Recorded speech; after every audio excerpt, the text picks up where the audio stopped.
let's begin. This is Sharifah. And it's me, Amelia. Hi, my name is Naili Uzma. Hello, I'm Irdina. Hi, I'm Asri. Hello, I'm Anis. We are from IIUM Gombak.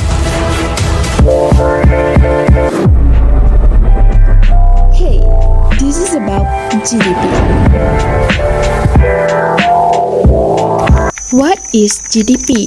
GDP represents the value of all goods and services produced over a specific time period within a country's borders. GDP is often used as an indicator of the general health of the economy.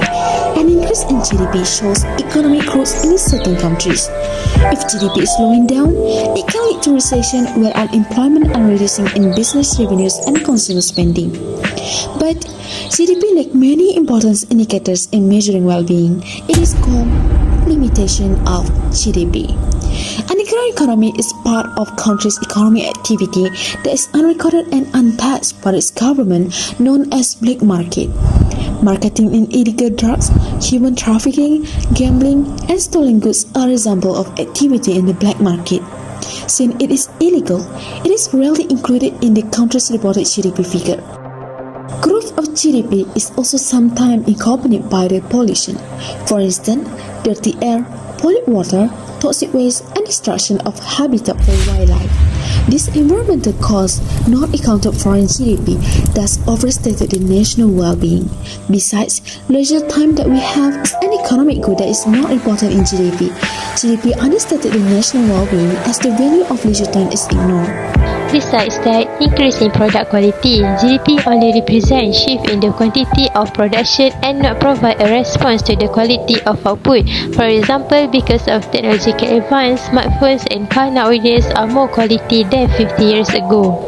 Next, non-market economy activity is also not included in GDP. Non-market activity is the goods and services that are manufactured for private use plus they are no official record. For the example of full-time housewife, DIY project and parental children. Then, population. When the populations of countries vary and the countries produce a similar amount of a commodity, we get a misleading image of the standard of living because one nation takes the same amount of production and distribute it amongst the largest population. After that, inequity is a limitation of GDP. Two countries can have the same GDP per capita, but if income is not distributed equally among all households, it is not an accurate measure of production and economic stability. Moreover, the composition and distribution of output. GDP does not inform us whether the current combination of products and services is beneficial to society or potentially harmful. Plus, GDP reveals nothing about the distribution of production. Lastly, non-economic sources of well-being. There are many things that can make the society become feel better, such as courtesy, reduction of crime, reduction of drug and alcohol, and peace. A rise in GDP does not imply an increase in people's overall well-being. Therefore, we can see that a country's GDP does not reflect its overall well-being. TPI is defined as a new way to look at the local conditions for well-being and see whether they are used fairly and sustainably. It measures three dimensions which are equality, sustainability, and local conditions. The local condition looks at the detail of individuals' well-being, such as access to green space, education, and affordable housing. The sustainability measures the environmental actions like land use, excretions, and recycling, whereas the equality focuses on the assesses income disparity, social mobility, and access to healthcare. It aims to answer three questions. Is it a fair and equal place to live in? Is it sustainable enough for future generations to flourish? Are the conditions present for everyone to do well? Not only does GDP fail to ensure that wealth is distributed equitably, but it actually grows with activities that negatively impact well-being. Wars, exploitation, and climate change all contribute to that number rising. However, the Thriving Places Index measures both things that are individual, example, people's health levels and mortality, and the conditions for well-being in general, such as community cohesion and amount of green space. TPI puts a condition for well-being at the heart, and it also prioritizes growing a more equitable distribution of those conditions and ensuring that they are delivered in a way that does not jeopardize future generations' ability to thrive. HDI is a summary measure of average achievement in key dimensions of human development. It has 3 dimensions to measure, which are health, education, and standard living. The health dimension is assessed by life expectancy at birth. On the other hand, the education dimension is measured by the mean of years of schooling for adults aged 25 years and more, and expected years of schooling children. Lastly, the standard of living dimension is measured by gross national income per capita. The scores for the 3 HDI dimensions will be accumulated into a composite index using geometric mean. The HDI places a larger emphasis on human development than the GDP. It paints a more holistic picture of a country. Unlike GDP, it considers a country's quality of life as well as its production capacity. A country's education and health are regarded as equally essential as its economic power.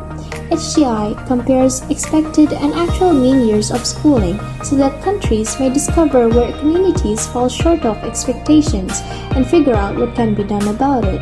When these elements are combined with life expectancy, HDI has the ability to depict what opportunity, or lack thereof, looks like in any country. Our happiness is more important than anything, including GDP.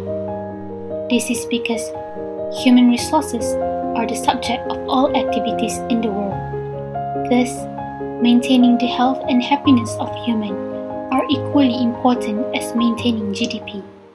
Bhutan is the first one to introduce Gross National Happiness (GNH) as an alternative measurement of GDP. They believe that happiness of the people plays a significant part of a good country, and it is the purpose of a government.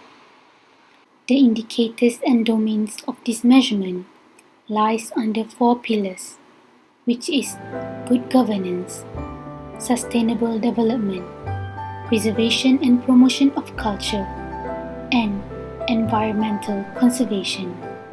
GNH addresses the limitations of GDP by taking overall human happiness into account, including economic well-being, environmental well-being, physical well-being, mental well-being, workplace well-being, social well-being, and political well-being, which GDP does not explicitly compute.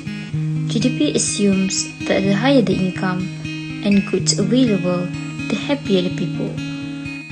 GDP calculates only money, but we have to acknowledge that what contributes to GDP is the resources, which one of it is the natural resources.